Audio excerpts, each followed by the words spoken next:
مجھ سے کسی نے کہا حسن کی مثال دو، میں نے قلم اٹھا کر محمد صلی اللہ علیہ وسلم لکھ دیا۔ اللہ کے لیے وقت نکالو اور وقت پر نماز ادا کرو، اللہ تمہاری زندگی سے برا وقت نکال دے گا۔ دونوں صورتیں یقین کی ہیں، کوئی اللہ پاک کے لیے سب چھوڑ دیتا ہے اور کوئی اللہ پاک پر ہی سب چھوڑ دیتا ہے۔ نیکی چھوٹی ہو یا بڑی، اللہ کو پسند آ جائے تو دوزخ حرام کر دیتا ہے۔ لوگ تمہارے کارنامے دیکھتے ہیں اور رب تمہاری نیتیں دیکھتا ہے۔ جب تک منزل نہ ملے تب تک ہمت مت ہارو، کیونکہ پہاڑوں سے نکلنے والی نہروں نے آج تک راستے میں کسی سے یہ نہیں پوچھا سمندر کتنی دور ہے۔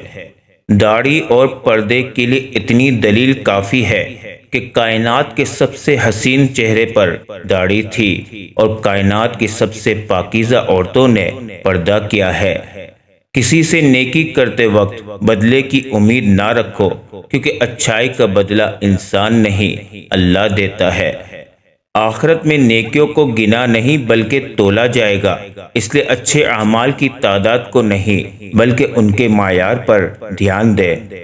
زمین پر محل تعمیر کرنے کی فکر کے ساتھ ساتھ مٹی کے نیچے بھی محل بنانے کی فکر کرو۔ اللہ ہم سب کو قبر کی سختی سے محفوظ رکھے، آمین۔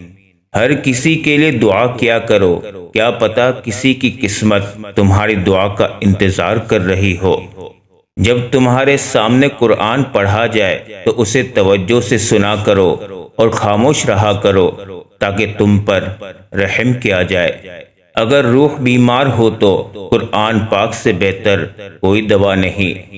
جو غصے کو پی جاتے ہیں اور دوسروں کے قصور معاف کر دیتے ہیں، ایسے نیک لوگ اللہ کو بہت پسند ہے۔ رشتوں کو جوڑے رکھنے کے لیے کبھی اندھا، کبھی بہرا تو کبھی گونگا ہونا پڑتا ہے۔ زندگی بہت مختصر ہے، اس کو فضول کاموں میں ضائع مت کرو۔ وہ جو رب ہے وہی سب ہے۔ دل میں برائی رکھ کر خدا کے گھر نہیں جایا کرتے، وہ سجدے صاف کپڑے دیکھ کر نہیں بلکہ دل کو دیکھ کر قبول کرتا ہے۔ سب کو معاف کر کے سویا کرو، یہ محمد صلی اللہ علیہ وسلم کی سنت ہے۔ کچھ باتیں ایسی ہوتی ہیں جو ہمیں کسی کے سمجھانے یا پڑھانے سے نہیں بلکہ وقت آنے پر خود ہی سمجھ آ جاتی ہے۔ جینے والوں کی قدر کیجیے، مر جانے والے اپنی تعریفیں نہیں سن سکتے۔ شیخ سعدی فرماتے ہیں کہ انسان کو جتنا لگاؤ رزق سے ہے، اگر اتنا لگاؤ رزق دینے والے سے ہوتا تو اس کا مقام فرشتوں سے بڑھ کر ہوتا۔ جو علم آپ کو اپنے آپ کو برتر اور دوسروں کو کمتر سکھائے تو سمجھ لیجئے زندگی کے قیمتی سال جہالت سیکھنے میں لگا دیے۔ زبان تو سب رکھتے ہیں مگر کمال وہ کرتے ہیں جو اسے سنبھال کر رکھتے ہیں۔ انسان کو خاموش اور عقل مند اس کی عمر نہیں بلکہ اس کی ذمہ داریاں بناتی ہیں۔ لوگ یہ تو نہیں جانتے کہ قیامت کے دن ہمارے ساتھ کیا ہوگا، مگر افسوس وہ یہ ضرور جانتے ہیں کہ دوسروں کے ساتھ کیا ہوگا۔ اولاد کو اگر آگے بڑھانا ہو تو اپنی زندگی سے تانے نکال دو۔ ہمیشہ خوش رہا کرو، کیونکہ یہ بہترین انتقام ہے ان لوگوں سے جو آپ کو اداس دیکھنا چاہتے ہیں۔ اگر حق و سچ بات کہنے کی استطاعت نہیں رکھتے تو باطل کے لیے تالیاں بھی نہ بجاؤ۔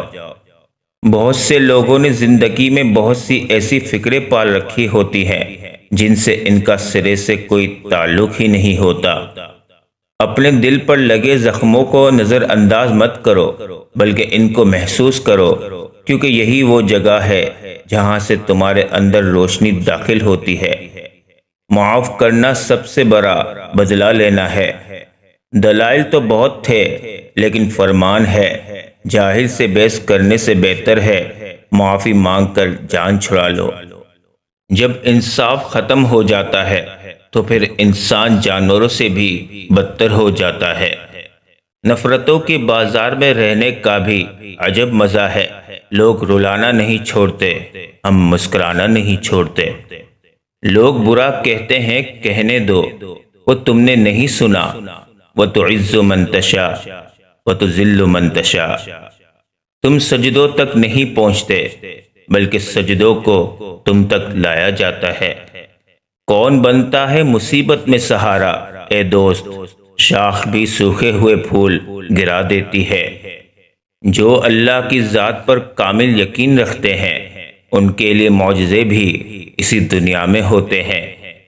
انسان بھی عجیب مزاج کا ہے، جو اس کی طبیعت کو سمجھے وہ اس کو اچھا لگتا ہے، اور جو اس کی نیت کو سمجھے وہ اسے برا لگتا ہے۔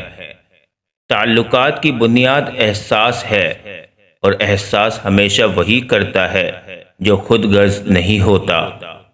غیروں سے فقط دعا لیجئے، نہ صلہ لیجئے، نہ وفا لیجئے۔ بہت سی باتیں ایسی ہوتی ہیں جن کے جواب میں ہم صرف ٹھیک ہے کہتے ہیں، حالانکہ وہ کسی بھی طرح سے ٹھیک نہیں ہوتی۔ اپنے رب کو راضی کر لو، دنیا والوں کو کون راضی کر پایا ہے؟